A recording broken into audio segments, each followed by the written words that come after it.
Spotlight, lectures and performances on and around Albany State University. I want to thank everybody for coming out. I also want to do something that I think is very important here. So if everybody will just stand up for me, just stand up for me for a second. Dr. Mack, can we have your full attention, please, sir? Now, if everybody will look to the back, all the events that we had this particular week were in conjunction with Dr. Mack's diligent work on behalf of the English department, faculty, and students. So let's give him a rousing hand of applause. I could not have done anything without the support of people like Dr. Jones, Professor Oswald. It takes a village to raise these babies. Thank you all for standing. Thank you. Now, also on behalf of Dr. Sonia Sanchez, who I had the pleasure of taking back this morning, she wanted to thank all of you for coming out. She said she truly had a wonderful time at Albany State University. Now, what we're hoping to accomplish here, we're looking to build links with students. We're hoping to create a community of writers. We're hoping also to build a kind of scholarship as far as literature and poetry goes. So this evening, we're going to have our last event, which is the actual open mic. I'm going to start out with a small piece, and then I'll call the first person up, and I'll see if my voice holds up, and then I'll do another piece, and then we'll continue with the list. This is just an excerpt from one of my own favorite works, really a small excerpt. He, unable to understand the white man. He tied his hands to the pen and began to see beyond the skin. Beautiful black women, chocolate, caramel, pecan tan. He began to see beyond the skin. He began to see beneath the skin. He began to see beyond the eyes. He began to see his own lies. All right, next person, Shalonda Jackson, is she here? Come on up, give Shalonda a hand, please.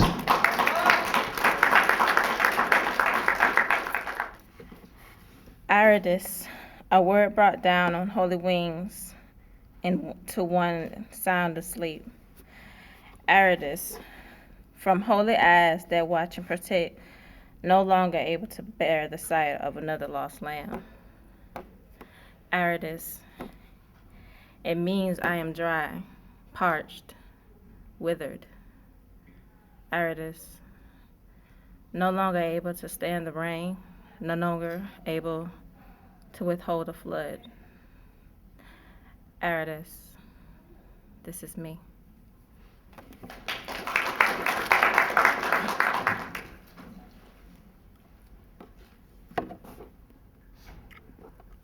The title of this poem is called Letter to My Unborn. Blessed be my unborn, I pray that God comforts thee. And although it's at my funeral they will mourn, my soul is guaranteed to be set free. To my unborn child, venture out and make your father proud. No matter what it takes, never mind what isn't allowed. In the dismay that we never meet, let's make one thing clear. Without each other, we aren't complete. Separation from you is my only fear.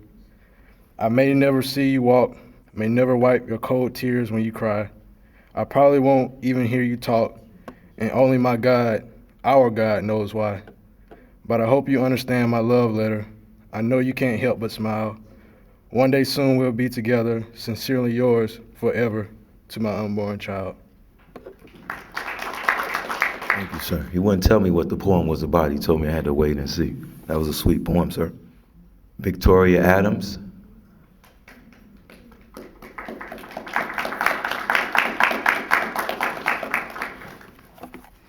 Hello. The title of my poem is Can You Handle Me? I wonder if you can handle me. Can you handle me mentally? In times when I feel overwhelmed by the silent cries of my twisted thinking, behind these almond-shaped eyes lies a push-pull struggle that lives within my mind. Can you handle me? Emotionally.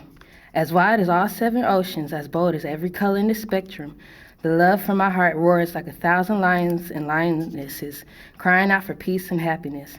And yet this massive beauty of mine has been through the hailstorms of pain and agony. It has seen the fierce snowstorms of torment and abuse. It's pulled through when half seem to die and turn cold. Yes, this is the heart of mine. Can you handle me physically?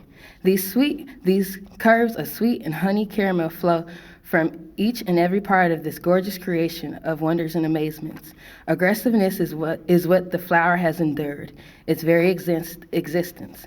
This remarkable and lovely body hides the faded wounds and cuts throughout time. It can protect itself through all the lies and trickery and needs no audience. And yes, after these many statements, the question that still ponders in my mind always comes up. Can you handle me? I wonder if you can handle me. Thank you. Next person is Thaddeus Bryant. Thaddeus Bryant. Thaddeus Bryant. Good afternoon. I wrote this poem this year for Founders Day to pay tribute to the great founder of this great institution, Albany State University. The title of this poem is Holly's Unforgettable Dream. Dr. Holly was born on a plantation in South Carolina on the outskirts of Winsboro. A brilliant young man who had a vision and a dream to build a school just for Negroes. In his vision, the ideal school would concentrate on agriculture, industrial, and trades. So he moved to Albany with this plan in mind. He was laughed at, but was never dismayed. In 1903, he came up with a name. It was Albany Bible and Manual Training Institute. He focused on boys and girls who couldn't get in other schools. For this, we give him a grand salute. Although Dr. Holly faced many challenges, building a school for Black students to gain knowledge, he never stopped dreaming and transitioned the institute to a four-year school called Albany State College.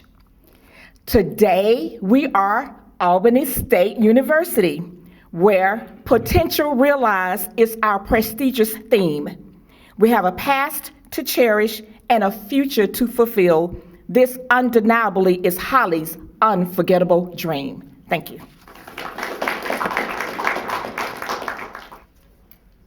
Thank you, Ms. Bryant.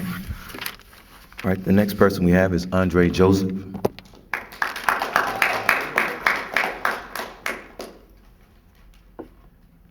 Good afternoon.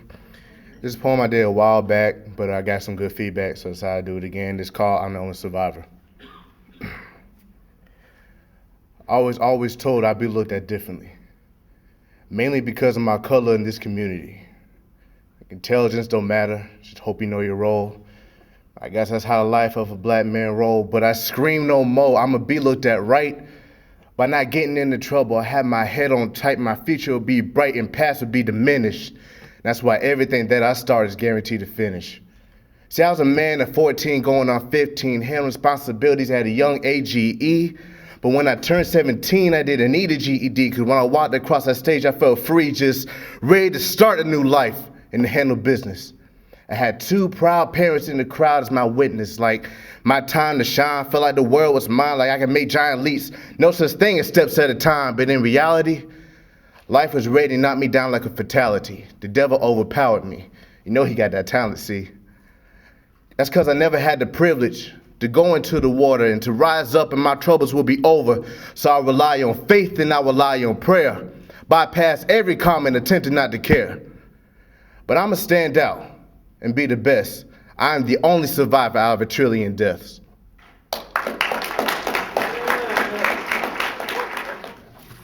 Thank you, sir, for that throwback back to the Beyonce and the girls, the survivors, right? Thank you, sir. All right, we got Mr. Alon Bird. Am I saying that right, Mr. Bird? Alon Bird.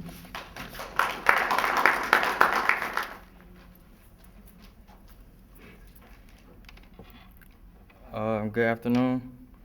My name is Alon Bird, and I wrote this poem this morning I didn't really think of a name of it yet, but here it is. Blood is red after it is blue. My skin is black, my money is green. Red, white, and blue, the colors of my country. I guess there wasn't any room for us.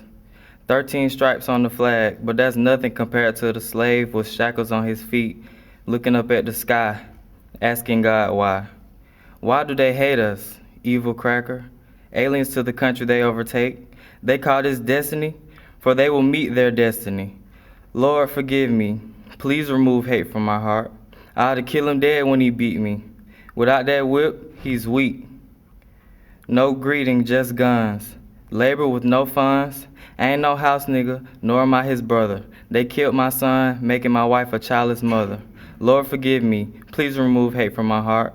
The Bible say if you kill yourself, you will wake up in hell. Shoot, sound like heaven the way I'm living. Won't get another drop of sweat off this Negro. MLK is the future, so this noose will be my hero.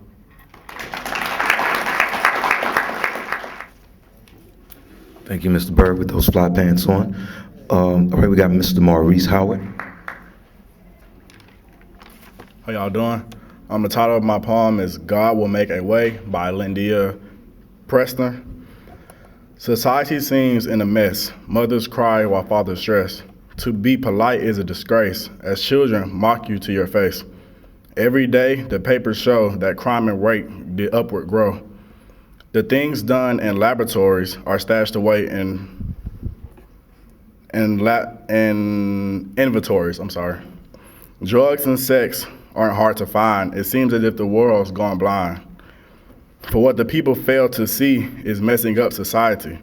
As dads no longer lead the home and kids all sit and chat on the phone, what once to all has been at home is looking like a war-torn zone. No longer do you find the kids playing in the park, for it's become a hideout place for gangsters after dark. What once was right seems so wrong. No more joy and no more songs. As what this all was meant to be lies buried in the cemetery. By telling you these things may aim is not to make you mad, it's just to tell another truth which soon will make you glad. Amidst the chaos of this world of hurt, despair and pain and hate, a long treachery, all done for selfish gain. There's this one thing I know of and believe in with all of my heart, that when I bend my knees to pray, my God will make a way.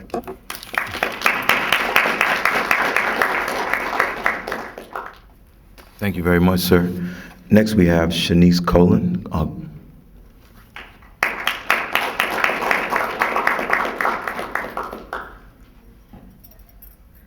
Someone told me yesterday that once you start writing from your heart, writer's block would no longer be a problem.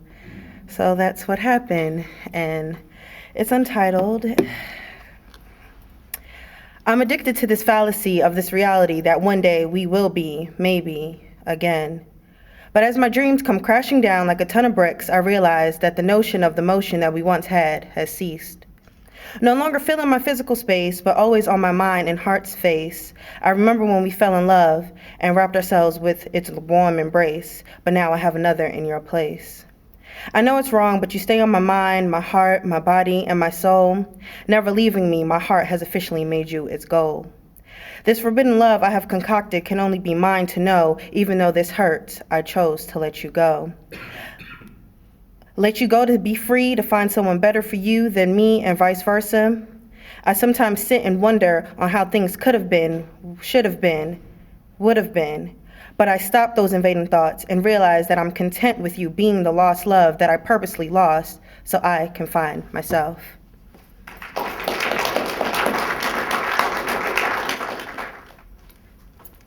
Thank you, ma'am. Keep writing from the heart. All right, let's hear from Peter Reese.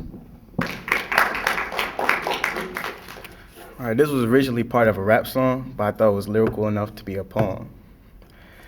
All right. My pride is a giant. I can never bow down, that's why I'm defiant. My voice is quiet, but I whisper loud as a lion. That's why I can't help but speak what's on my mind. I might say it's money, but really that's only to buy some time. I can see your mind's design, but it's transparent as air, meaning I can see through it, but it ain't much there. See, this excessive garbage is messing up our passions, so the postman skips over rap. That's why we do not get the message. Some people use their light to reflect that it's strong, but it's like holding water. You can only do it for so long. Even the elders question this illusion of the life we adore, because we die for what we believe in, but don't know what we living for. Our standards of living is compared to a convict's life in prison. Our only freedom is physical, but we both don't have a mission. How can any man say that they know that you're through? What makes you think they can walk in my clothes if they can't walk in my shoes? How can we say we look up to martyrs like MLK, but dreaming to be a rapper who seem to keep our brains as slaves? Keep talking about your money and sweat, bro, we can heal you, but you never giving back to the people who care for you. Was on that path to be that man, but you happen to fall to plan because you lose your mind to fame and got lost by your stands.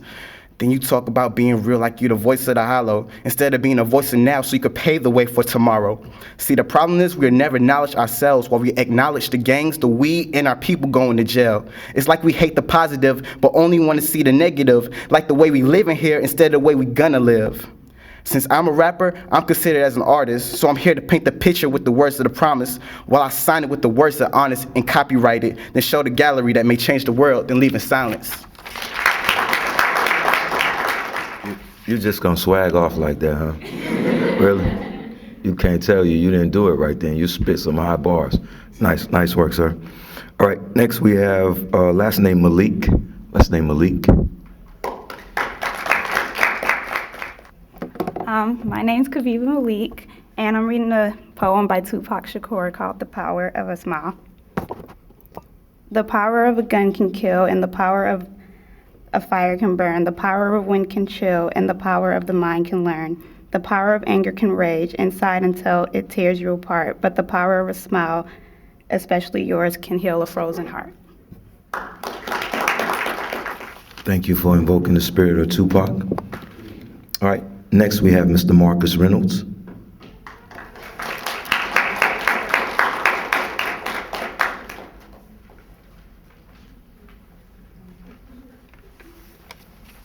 Hi everyone. I'll be reading a poem that I put together in our session together earlier, and I wrote a few pieces, so I just wrote around it. But it's called No Restriction. My time runs thin of disastrous distractions that deter me from my internal vision. So don't apply me as being shy, but as a determined one. I share to you the distinct features of the right one, the bold one. I am one. Lord, I don't know why I let labels deprive me of my righteous soul. These words wrap around me like clothes from a burnt cotton. But this is not the end. Music is the water to the cleansing of my soul, only permitted by my God's hands. I am the one, the strong one, the tough one. For his salvation allows me to move forward. Now, as the sun rays wake me up, may he forever be in my soul. Thank you, Lord. Thank you. It's nice work there, taking something from workshop and being able to move with it like that. I like that. First name here is Ramel. Ramel, come on, sir. How you doing? My name is Ramel Madi Amina, and my poem is called Big Bro. When we were kids, I remember myself thinking, Big Bro, I don't like you. Everybody always tells me I should be more like you. You get the best grades, you act well in school. People are always praising you, saying you were going places. And me, I was just your little brother. I was the one who acted out in school. I really wasn't liked. They never thought I was going places. But fast forward, I think something different. What happened, Big Bro? You flunked out of college? No, not a guy like you. Not a guy with your intelligence. Not a guy with your talent. You're supposed to be going places. You're supposed to be the great example that all of us should follow. What happened, Big Bro? I never told you this, but when we were younger, you were my inspiration. I never said it, but I wanted to be just like you. No, better. You were my competition. You were the test that I must pass to get better, and I loved it. But then something happened. My competition was replaced by an empty shell of a man. And why are you mad at me? Is it because instead of wasting my talent, I decided to use it? Is it because I have a goal? Is it because I'm the one being praised? Is it because I'm the one who's not a great example for our younger siblings? No, those are the reasons I'm mad. I'm mad that you wasted your talent and intelligence. I'm mad that the only goal that you have is to see when the new game or movie comes out. I'm mad because we're both supposed to be praised and be the two great examples for our family. And I am definitely mad that you disappointed our mother, because it seems to me that you took everything that she sacrificed and you just spat at it. Fast forward to October 8, 2012. Your 23rd birthday, big bro. So you plan on moving out of the house in February.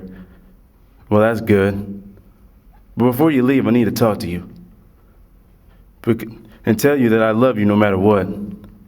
Because I still believe you can become a great man.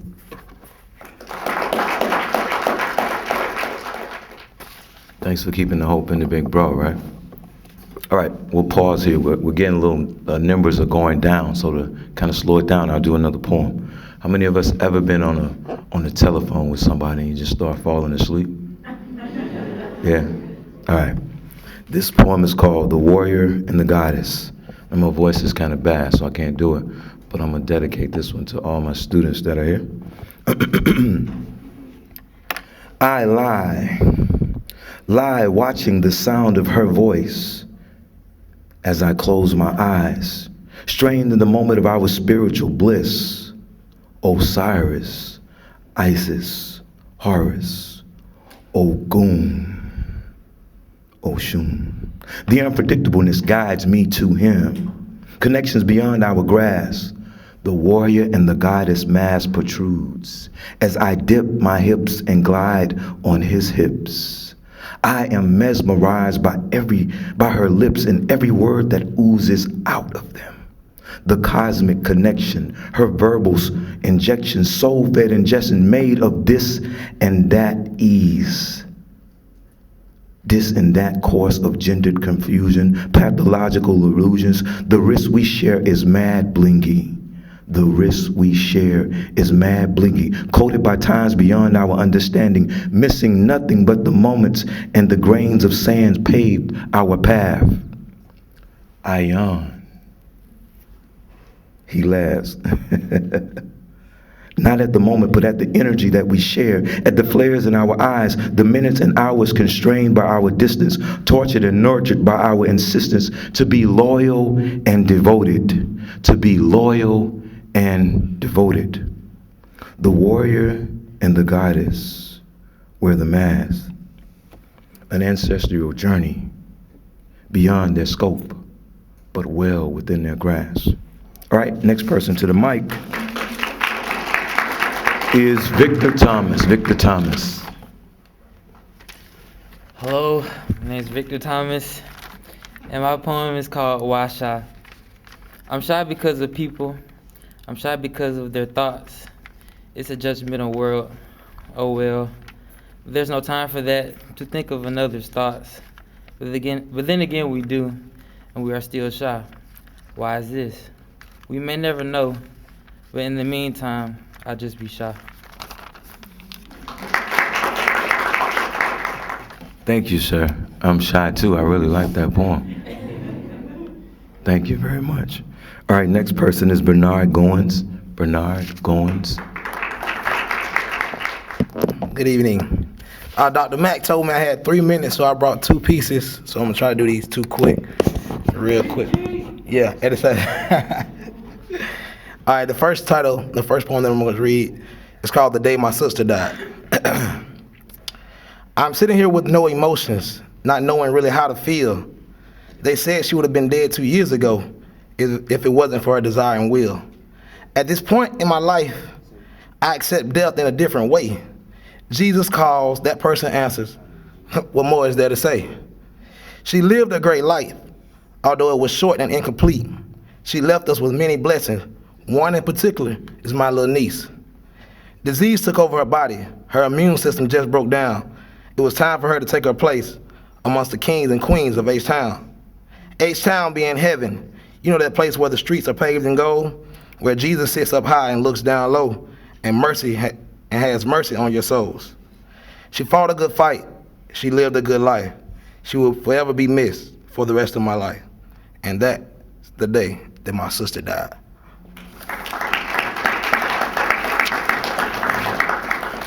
All right, the next one is entitled The Day I Got Married. The day I got married, and I ain't married yet, but oh well. All right.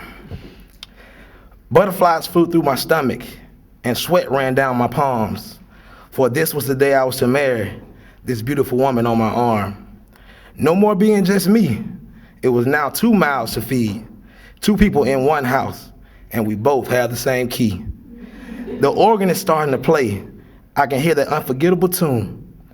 Time to walk down the aisle to misery and gloom. I know that she's the one. At least that's what my heart says. Everyone is already here now, so there's no turning away. I'm walking down the aisle, thoughts racing through my head, and then someone happened to tap me and said, "Son, get out of bed." It was all just a dream, but it felt so real. I guess this is the day I almost got married in my dreams.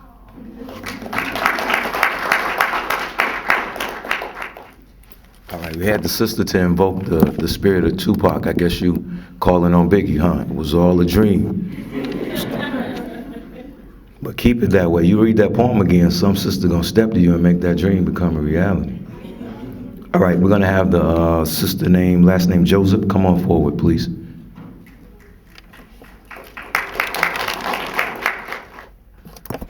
Hello, my name is Andrea Joseph, and I'm performing "And Tomorrow" by Tupac Shakur.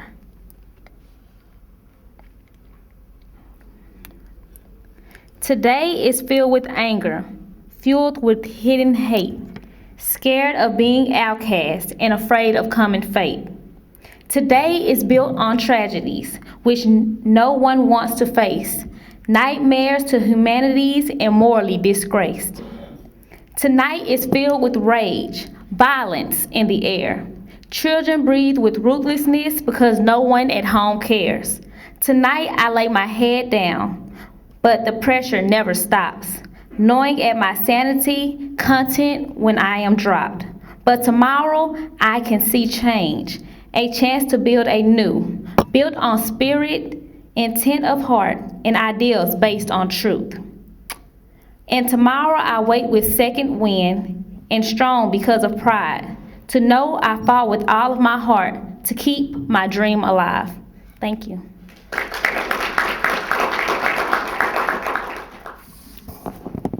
All right, let's get Deborah Bremer up forward, please.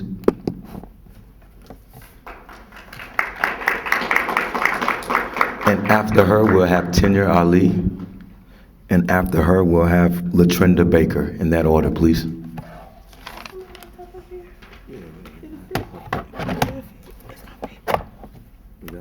Okay. You good?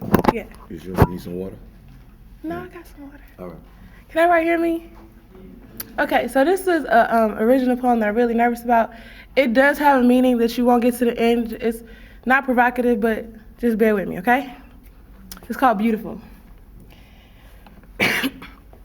Beautiful, having qualities that give great pleasure or satisfaction to see, hear, and think about, delighting the senses or mind. Beautiful.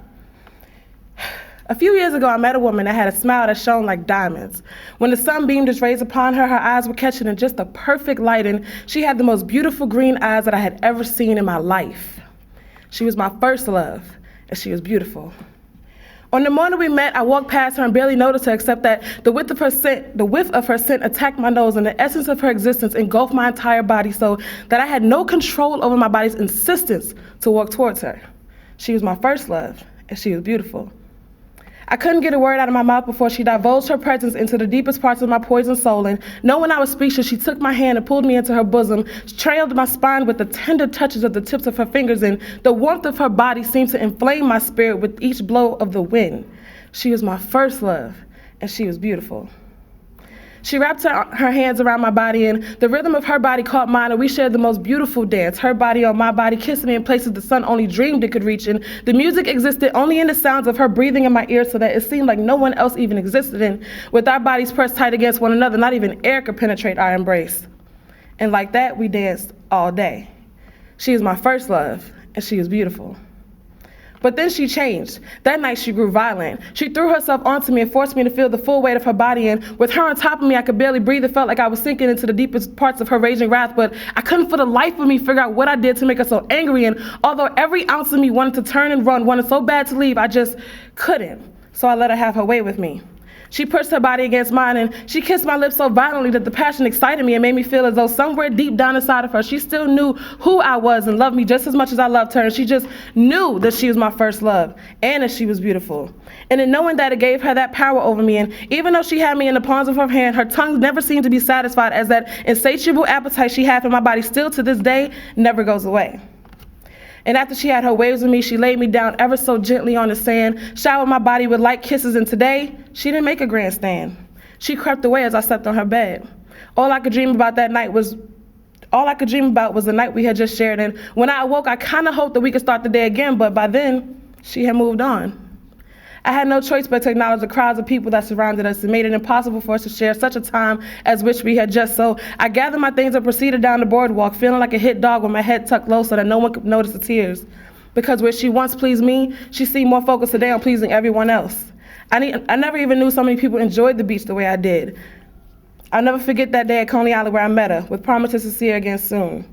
My sweet Atlantic Ocean. She was my first love, my only love, and she was beautiful.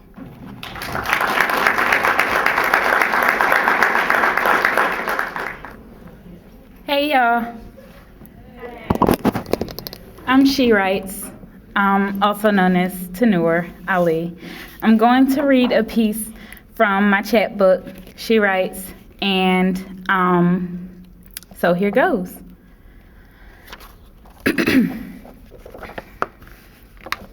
Okay, this is like a little bit of a difficult piece to share, but I tend to feel like it's good to share it because it's about a subject that people don't like talking about. So it's called No Means No. He told her to prepare for bed. I'll be right there, he said. And she replied, no, with the vigor and intensity to put the issue itself to bed. Now, I was perplexed because she was so vexed and he was so angry he yelled at my baby, so I stepped in the middle of it. See, that was my place anyway. I said, let's talk in the other room so the kids aren't in the way. He said she didn't respect him. She was trying to best him. She was 4 years old, need to learn a lesson. But something didn't sit right. And he continued the fight. So I was like, look, go for a walk. I'll talk to her. And she cried. And I asked why. She spoke gibberish in the first instance, then she collected it all up. I told her about respect and following directions, lessons that were very consistent. She said she didn't respect him because, Mommy, I don't respect him. And I said, why? He do something you don't like? And she said, yes. And I said, what? And she said, I don't like it when he touches me.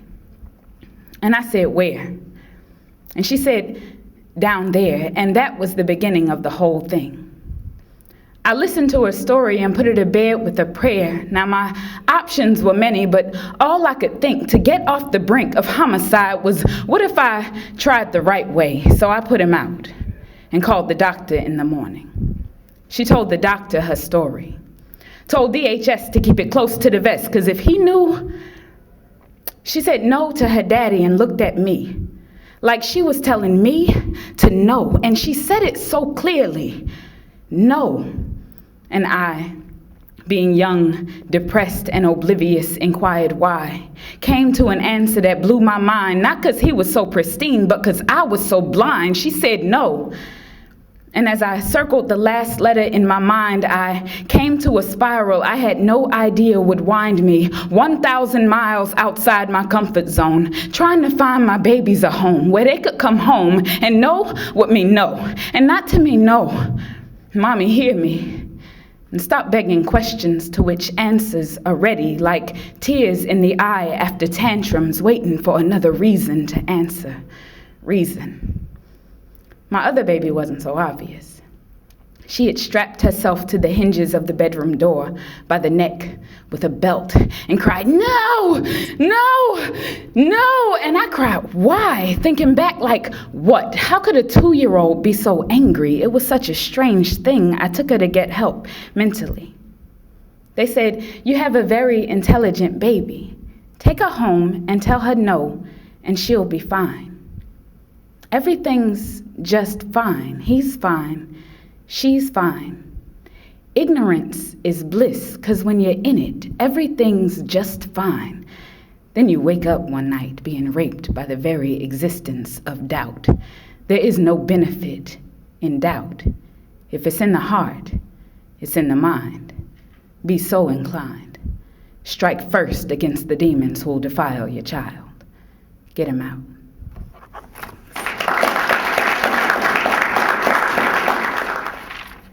Good. This is the beauty of poetry, that in many instances we can have a metaphorical piece, right, that we all were thinking that it was some sexual joint, right, and it actually turned out to be one of God's greatest creations, right, the ocean. And then the other side of poetry is that side that the speaker, right, often speaks the words that we all need to hear, but many are unafraid to talk about, right? And we want to remember that the poet's job, as Dr. Sanchez and Dr. Haki reminded us, the poet's job is to speak for those that sometimes are silenced. The poet's job is to remind us of the world that we live in and all of its beauties and all of its uglies, right? So we must continue to do the work that is holy, the work that is righteous, the work that is of the people and for the people. All right, next person to the mic. Here we're gonna have Bianca Ward, and then we'll have Mr. Harris, and then we'll have Ms. Tite. In that order, please. My name is Bianca Ward, and the poem I'll be reading is Learning with the Broken Heart. I was afraid to take the step towards leaving you behind, but now I know I did what was best for me. As I venture out in the world alone again, I'm going through trial and error, forcing myself to learn what life truly means. Learn what friendship, laughter, enjoying the moment truly is. Call me crazy, but last night, I thank God for the heartbreak you brought me, because now I'm sprouting and growing my wings, and slowly but surely healing my wounds. I'm feeling so free.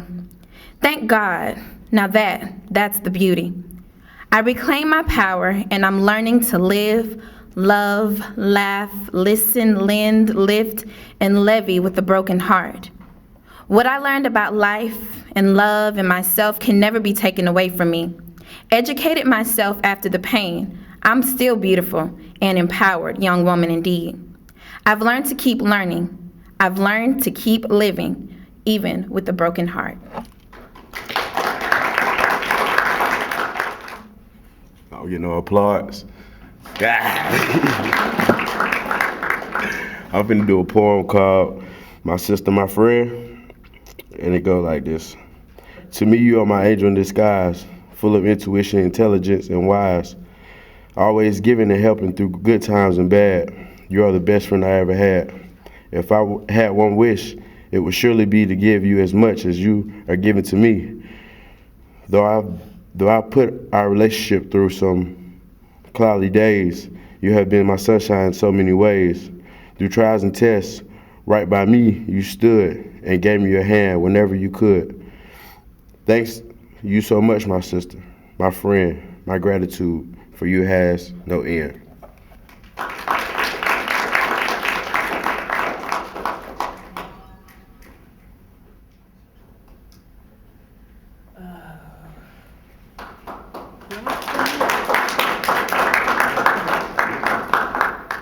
Can you hear me?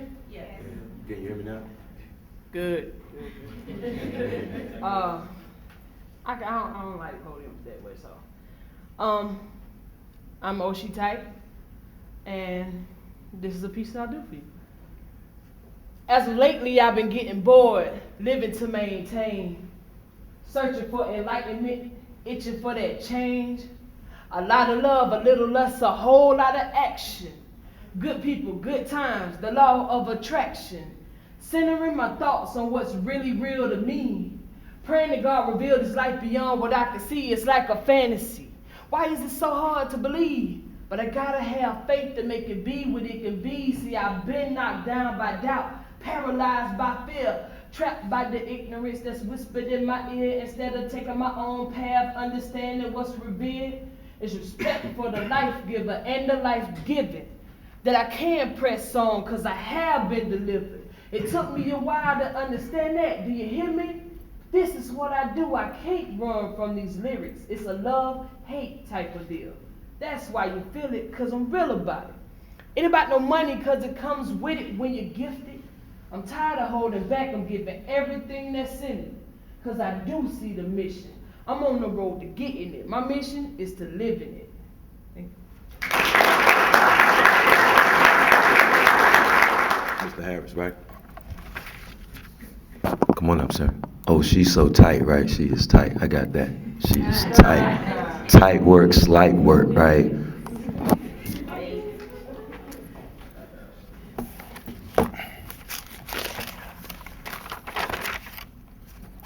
The title of this is What is a Man? What is a man defined as? Is he defined by the car that he drives or the family of four that he provides? In his design, is he compromised, or does every evil face him before him become nullified? What is truly a man? You think getting all these honeys bathing in money is life? Why not keeping one wife instead of having multiple STDs and paying child support kind of life? So you think money and fame make a man? Wrong. Money and fame only bring the pain and rain. That's why from these things you should disdain, or better yet, abstain. I'd rather be called a lame than spend the rest of my days eternity in a self-made pit of flames. Man is the opposite of media, but all the while you eating it up, not knowing what it's feeding you. A man is valor. He disrespects no woman. Majestic and compassionate, the qualities of his intent be drumming. Men are not buffoons. They don't listen to Looney Tunes. They don't slag their pants showing red butts like mandrills and baboons.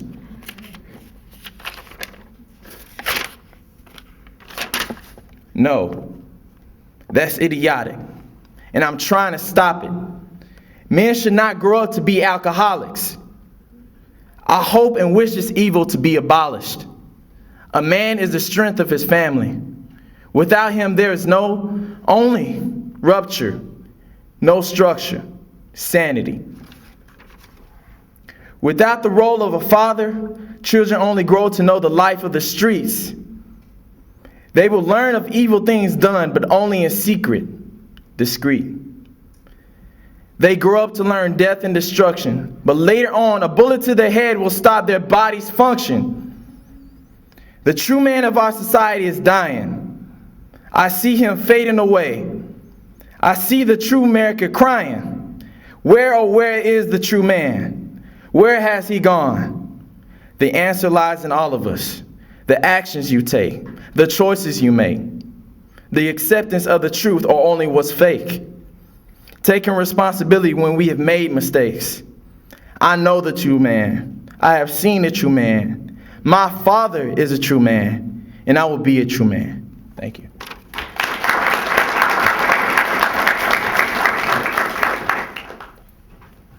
Thank you, sir. And to all the gentlemen, he said, pull your pants up. That's what he said, pull up your pants. All right. We got skipped before. Let's call up LaTrinda Baker, and then we'll have Kyle Carter, and then we'll have Anthony Price.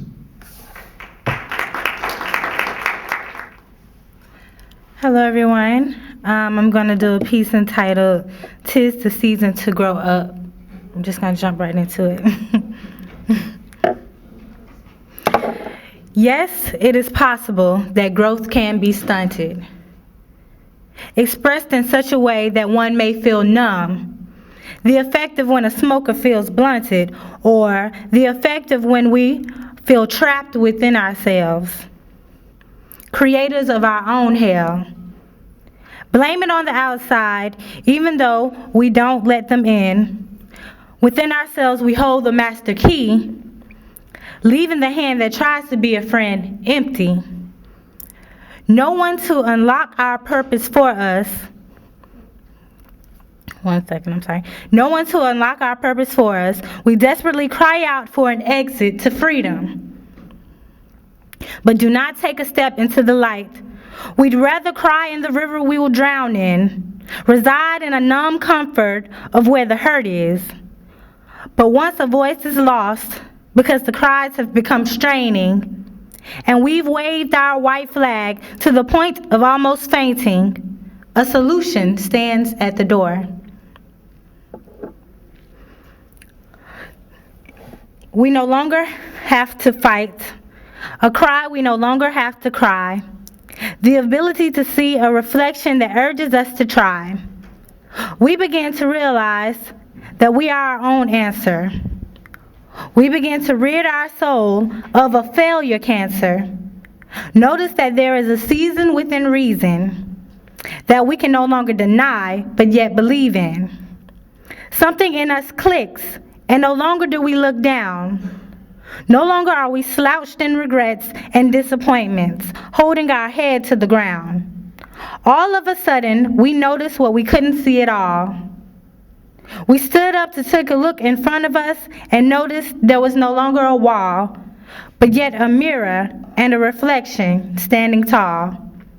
Growth no longer stunted. Now we hold our heads up. At last, we have found our new season within reason.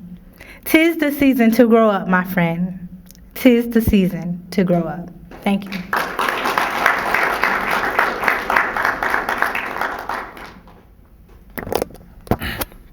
The piece I'll be doing is called The Ambitious Girl. Ambitious girl, the drive me crazy. I'm trying to stay with you, lay with you. I pay your tuition and pray with you if you ain't intuition.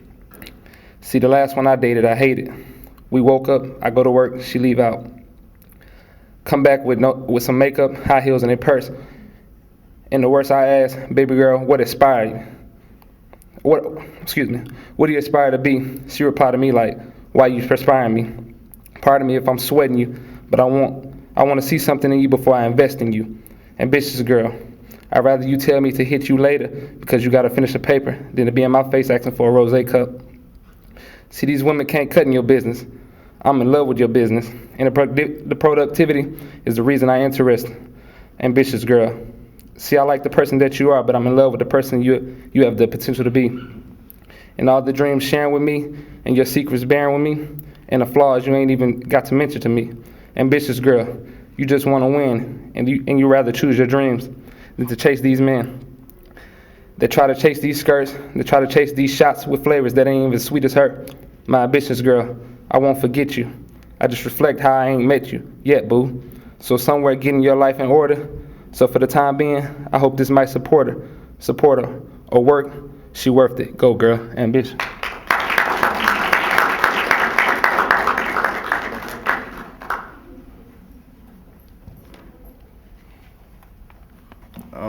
The piece I'm gonna be doing is called 103107.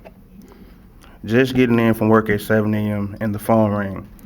I answered it, and on the other end, a voice said, you need to come to the hospital. I jump in my car and drive to the hospital. I get there and park. I jump out and run inside, waiting for the elevator to come. It takes too long, so I run up the stairs to the next floor, and the voice that called the phone says, this way. I go into the room and I stare, and I made it just in time to see my daughter born. The greatest gift God could give me.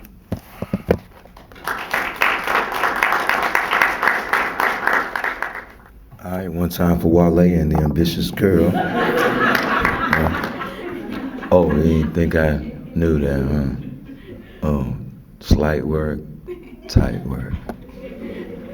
All right, let's call up Vivica Beelan and Kidris Thomas.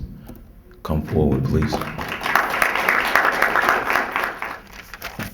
Hello, everyone. Again, my name is Vivica Strong Beelan, and I'll be reading Ambitious Over Adversity. Take one's adversity, learn from their misfortune, learn from their pain, believe in something, believe in yourself. Turn adversity into ambition, now blossom into wealth. Thank you. Hello, everyone. The poem I will be reading is called I Love Black Women. I love black women because they are the mothers of our black future.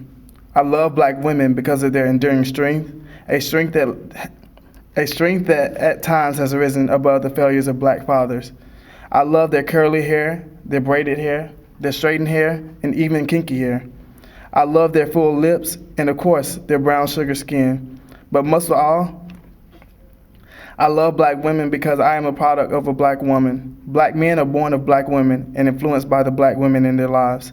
I have to love black women in order for me to love myself. Thank you.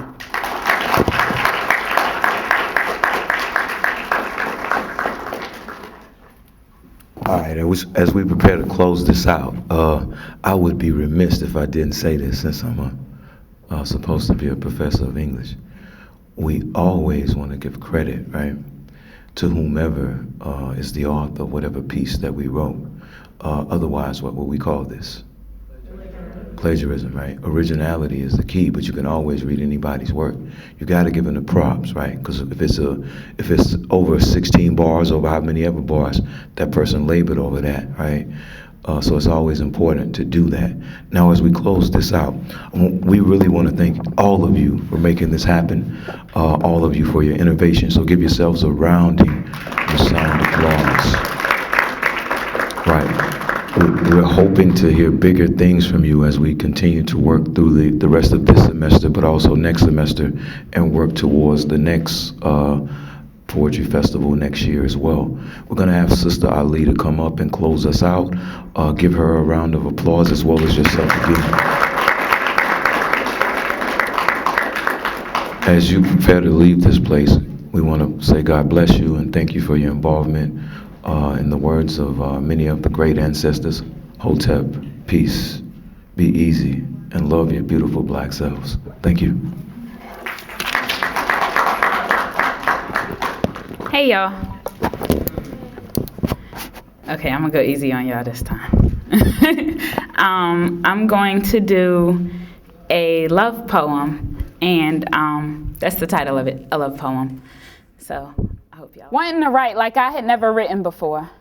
I opened my notebook, plugged it up, and started to think of the score. Then I stared at the floor, trying to conjure spirits and gifts from amidst broken dreams, but it seems dreams are elastic and tend to bend in places where graces leave and mend in effortless seams, leaving me wanting inspiration. Then I realized I want for nothing, 'cause every dream I've dreamed has been brought to fruition, like keys in the car turned on the ignition to my destiny. All I gotta do is write, and I did it. All I gotta be is I, and I is it. So the business that I tried to learn in school flew in one ear, came out number two. 'Cause the artistic tendencies intrinsic in me, they aren't missing a beat. Flow with me, like the man by the river do, wanting to ride beside me, but he didn't paddle a boat. It's cool though, 'cause he isn't missing a note. May as well be Barack, 'cause he's getting my vote. And time don't take away from these things. It adds to the blessing, makes me wanna sing like na na na na na. But I can't hold a note or a tune, but his strings do. So when I'm feeling musically inclined, he's designed to make me wanna listen or challenge my fingertips to contort into awkward positions like lovers do. But before I do, I designed a prism through which I see music and text messages. So I decipher music lessons and cyber love letters, be like an E9 intelligence analyst just to find it's all too true. So I changed the alert level. See, knowing real, I can detect fake-ish and delete it like I did the numbers for the alternates. As though I could alternate between fates. He is the one, he is the one, he is the one who brings me to upgrade my style. He's wild and low-key, so you may never know. He be like a cool drink on a hot day, hitting spots in just the right way, opening places that were locked and didn't have no key. Hidden spots, I said. Oh, now you know what I meant. But if it went over your head, it's cool, 'cause I know he got it, 'cause he gets me. Excessive vocabulary, forgetful tendencies, compliment fishing, confidence in me, consequence, and the ability to know my role, 'cause I know we roll like currents in the river do. Ain't no more current than me and my boo. None so given like my baby do. And spins on me. Time and inclination, time and inspiration, rains through the Georgia droughts and I ain't ever thirsty. Can't see that we should ever be hungry. I know that we will never be thirsty. See, he sows seeds and the fruits of his labor be sweet, like the lemonade we make when life gives lemons, and sows those seeds too, and tends the crops too. And I, not blinded by love, but given new vision, see, I had a vision of love. And it was just a touch of what had been given me. And the touch, oh, I lie to you not. He has laid hands on me. Must have been all those days in the church house how he learned to siphon heavenly energy through the palm of his hand so his fingertips be permeating chi like he be Neo, I be Trinity. Something about this thing is holy. Couldn't write it nasty if I wanted to. The inspiration wouldn't let me. Energy flow is centripetal, he teaches me. Got 10 years on me and keeps me on my toes. I rock, he rolls. I reflect, he flows. I write, he knows the meaning of my words and even corrects me. Wants the best for me, wants the best from me, gives the best to me, left the rest to be etching his name deep inside my chest cavity. Like a tattoo, deep blue running through my veins too, and knows his mathematics.